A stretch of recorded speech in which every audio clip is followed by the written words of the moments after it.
I have been listening and interviewing a lot of people that impact the world so much and impact my life so much. In this interview, I have my special guest with me, Lisa Schrempp, and Lisa going to share with us some very important message that you don't want to miss out. The darkness that we all create in our own mind, it doesn't have to be there. So listen carefully and welcome to Go All In TV. Lisa, thank you so much for being here. From all my heart, thank you for showing up. And I know that this interview, the message is going to be so important for many people that watching and listening to whatever you're going to say. So can you give us a background, a little bit about yourself? Sure. Thanks for being here. Thanks for asking me. So I am a yoga teacher, and I have practiced a specific lineage most of my whole life and career as teaching, which has been 30 years long, which is Ashtanga Yoga. And Ashtanga means 8 limbs, the yoga of 8 limbs. So it's kind of like an octopus. Mm-hmm. You can practice one limb really intensely, but even just practicing that one limb starts to illuminate the other limbs. Mm-hmm. So it's kind of like if you grow one limb really well, your other limbs will just naturally follow. Right. And the first limb of Ashtanga Yoga is nonviolence. Mm-hmm. So ahimsa. So it's a really beautiful system. And then I also have been practicing and teaching Ayurveda for the last 20 years. Mm. And Ayurveda is a sister science to yoga. And they really go nicely together. Right. Ayurveda is very concerned with holism, the holistic viewpoint of the body, the mind, the soul. Mm.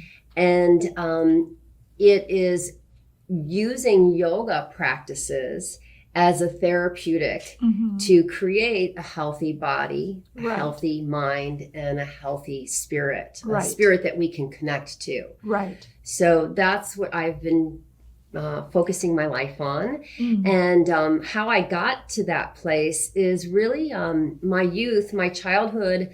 I was very awkward. I didn't feel like I fit in. Okay.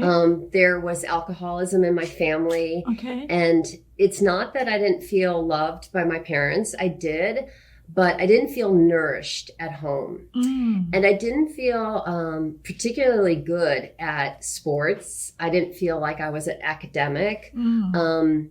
But what happened in my teen years is that I found dance. Okay. And I really loved it. I excelled at it. I started spending a lot of time away from home. Mm. Immediately after school, I would go downtown Chicago to dance, which was a 45-minute train ride. Wow. And then I got a scholarship to go to New York City to dance. Mm. And I think what happened there for me is the dance gave me a rhythm. Right. And that rhythm was a way that I could connect to something deeper inside myself, and that I could use that to translate that into the world. And I started to feel more integrated in the world, like that I belonged. Sure. And I also started to feel more like worthy of belonging. And then about 5 years into New York City dancing professionally, I was injured and looking for healing, and I started to practice yoga. And immediately, like my first class, I had a really good first teacher. And my first class was pretty mind-blowing because I had this template of my body that knew how to stretch, knew how to reach, knew how to twist. Right. But it didn't have the teachings of using the breath to go inside. Right. To use the senses, to take the senses instead of externally, internally. That's so true. And so it was like this new level of intimacy with myself on one level, but the self on a deeper spiritual level. Mm. So immediately I turned towards yoga. Right. Wow, I mean, I can listen to this all day long. Because you have the same feelings. I have the same feeling, and the self inside feels so connected. I grew up in the family that my parents fight all the time. I know that my mom loved me, and she just tried to survive. She doesn't have any extra energy to nourish me and us and my sister. So that and that darkness, Lisa, had shaped my personality, and unfortunately I carry on for a long time. It's hurt myself, it's hurt my marriage, it's hurt people around me. And that's why this topic that I want to ask you today is, the darkness is what most of us create in our mind, with the ego, with not knowing anything better. How can we get out of this? I just heard this statistic from the World Health Organization that in 2032, depression and anxiety is going to be the #1 health crisis in the world. And I think a lot of that can be prevented. And I think it needs to be looked at as a preventative, holistic healing system versus you go to the doctor because you're depressed, because generally that's going to mean psychiatric help, which is going to mean pretty intense allopathic medicines to change your brain. Or the way your brain works. So I think it's a really important topic. And of course, I'm just going to address it in my way that's helped me. Yeah. But I definitely feel like the caveat of, if you do have chronic darkness, depression, anxiety, then it is good to seek professional help. Right. And so that's kind of my first, thing that, especially trauma. But when you seek professional help, I think it's good to have somebody who either knows about diet, exercise, mindfulness, so that we can take care of ourselves holistically and not just medically with medicines that change us. Right. And that also affect our microbiome, because the nervous system is very much linked to the digestive system.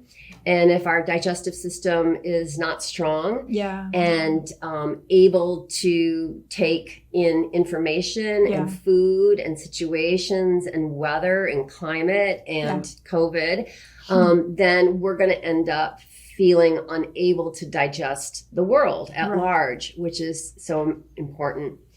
But for me, what's helped a lot when I'm feeling a huge experience of depression or darkness is to recognize that I'm not alone.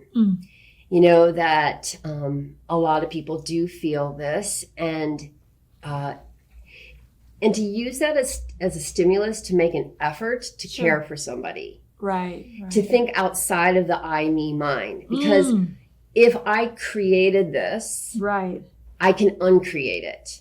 Which is very hard. I can dissolve it. It's hard. Totally. Yeah. It's something probably all of us struggle a little bit with every day. Oof. But I don't think being a human being is easy. I know, right?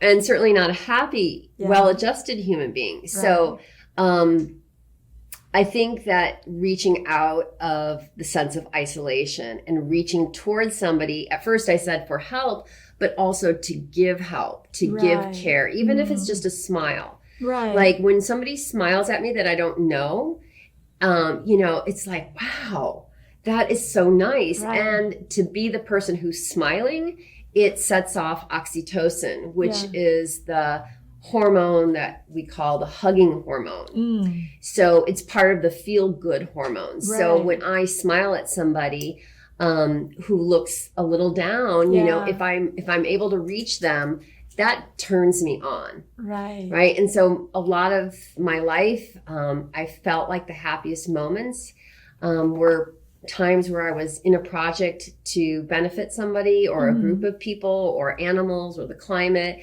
And so I think that's really the most important thing. And that triggers a sense of taking care of myself. Right.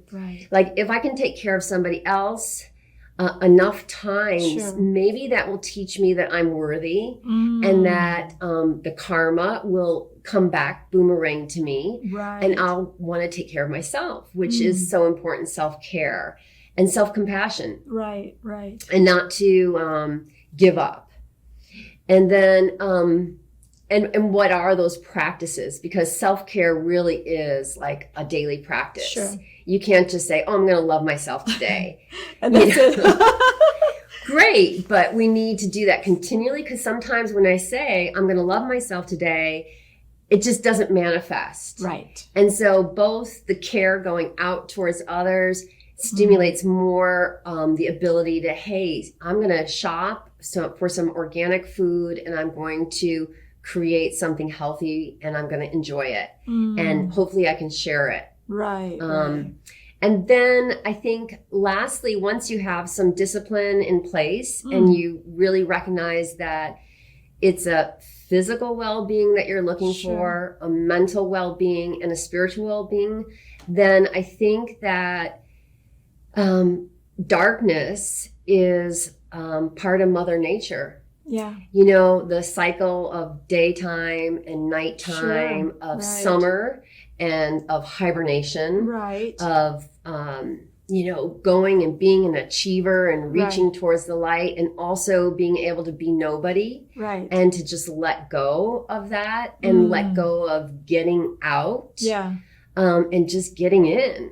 And even though I wouldn't recommend this for like somebody who's doesn't have some discipline set, but I think if you do, like, just sitting there in the dark can really be a deep experience and give one a lot of wisdom and strength and depth to their being. Right. And Lisa, and sometimes I think we just feel it's okay to be in the dark too, right? Because that's where you found the light, when you have the wound, that's where you find the healing. Right. Well, I think you rely upon yourself, and you kind of retreat from the idea of, do I fit in? I'm not fitting in, so let me just see what's there, what's really part of me, right? In the larger cosmic picture. And I guess one more thing I would add is to be in nature, to really get out there and climb a mountain or swim in the ocean, or lay down in the grass and ground yourself with, let the sun just on your sunshine face. There's so much about like protecting yourself from the sun. Like I don't really feel that great unless I get a good dose of the sun every day. So I think that's Mother Nature is very healing. And I think also I want to add to this too, like even like spend a quiet time, just like 5-10 minutes in the morning by yourself, without cell phone, without kids, without television, or thinking about work schedule and everything. I think that's really like set you up for the success of getting out of the darkness, Yeah, when we're checking into our phones, when we're checking into the internet, the social media, and constantly kind of comparing ourselves to what we think is out there via our devices, we're not really engaging in our own energies and in the energies of Mother Nature. So that is debilitating. And of course, the electromagnetic waves and all that kind of stuff can be damaging for sure, long-term use. So it sounds like we all can get out of this darkness. We don't have to feel like God is stuck there, no way out, right? We creating the way out. Yeah, but we need some help sometimes. Yeah, sure. So in your life, who was the, you probably have many mentor, many people, many teachers, but who are someone that you feel so thankful for, that person helped you when life get tough? Well, one of my earlier teachers of the Ashtanga method was the lineage holder, Sri Krishna Pattabhi Joyce. And when I met this man, I felt that this person knows me better than I know myself. And the first time I went to study with him in India, I went for 2 months. And, he kept wanting me to do this certain pose that was really difficult. And everybody did the pose at the end of their practice, these back bends. And he kept wanting me to go deeper and deeper. And I thought I was pretty flexible. You're a dancer, right? So I couldn't understand. And I would reflect it. We would see him every morning. And then we would kind of have the day to do as we wanted to in India. And I would reflect upon this like all day long. I'd be like, why can't I let go? It's not about going deeper.